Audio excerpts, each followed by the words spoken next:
good morning. Magluluto tayo ngayon ng pininyahang manok. Itong ating mga sangkap. Ayan, meron tayong sibuyas, bawang, luya, ang kanyang gulay, carrot, bell pepper, celery, at ito ang ating substitute sa ating patatas. Sa ating patatas, ito ay kamote. Mahal ang patatas ngayon, kaya mag-substitute tayo ng kamote.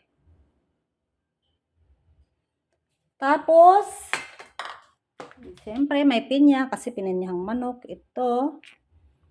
At ang ating gatas. Yan. Ibap milk.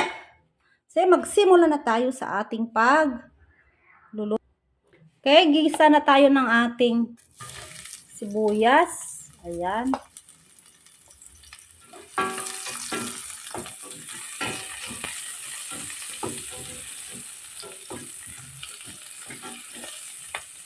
Bawang.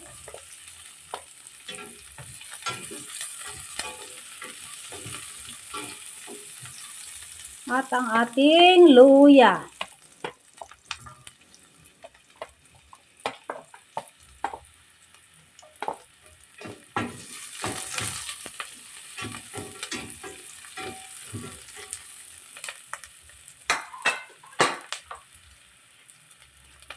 Itong ating manok, tinimplahan ko na yan ng rosemary,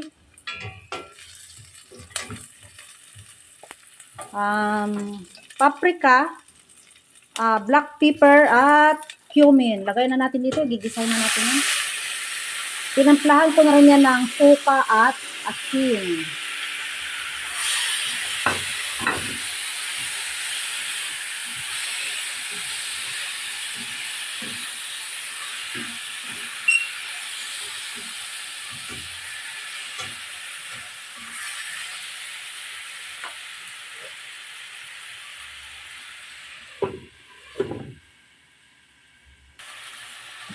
Okay, naggisa na natin ng maigi ang ating manok. Lagay na natin itong kanyang marinade na suka.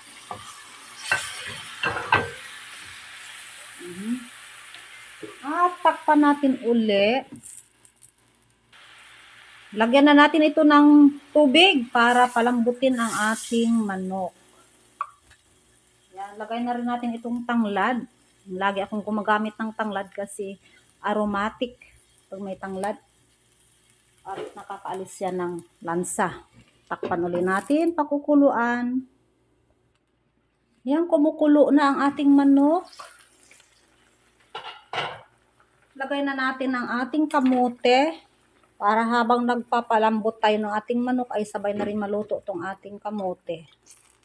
Yan, imbis na patatas, kamote ang ginamit ko ngayon kasi mahal ang patatas. 220 ang kilo. Samantala ang kamote ay 70 pesos. Ayan. Pakukuluan natin yan. Palambutin para maluto ang kamote at ang manok. Sabay sila maluto. Ayan, malapit na maluto ang kamote. Kaya ilagay na natin ang carrots. Ayan, para sabay-sabay na sila maluto. Lagyan na rin natin ng laurel. Dahon laurel, ayan.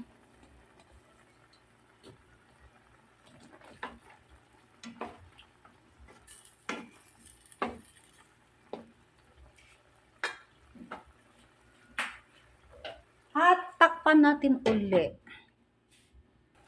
Ayan, okay na ang ating carrot. Lagay na natin itong celery.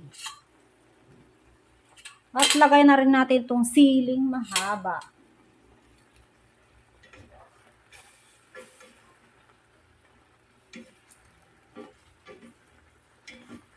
Takpan uli natin ito para maluto yan. At isunod na natin itong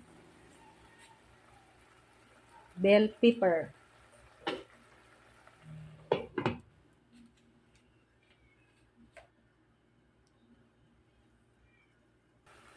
Lagay na natin itong ating pinya. Ayan. Tidbits. Pineapple tidbits yan.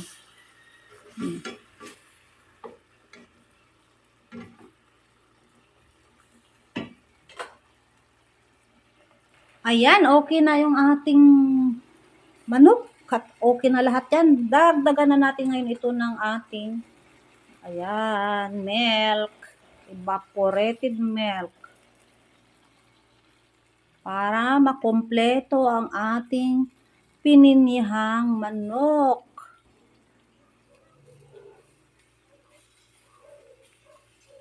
Tinikman ko na yan, masarap na. Titikman natin uli kapag naluto na itong milk kung sakto na ba ang lasa. Ayan. Pakukuluan ulit natin yan para maluto ang milk. Ayan, okay na. Tikman na natin ito kung ayos na at mukha na siyang masarap talaga. Mukha pa lang, masarap na. Titikman natin.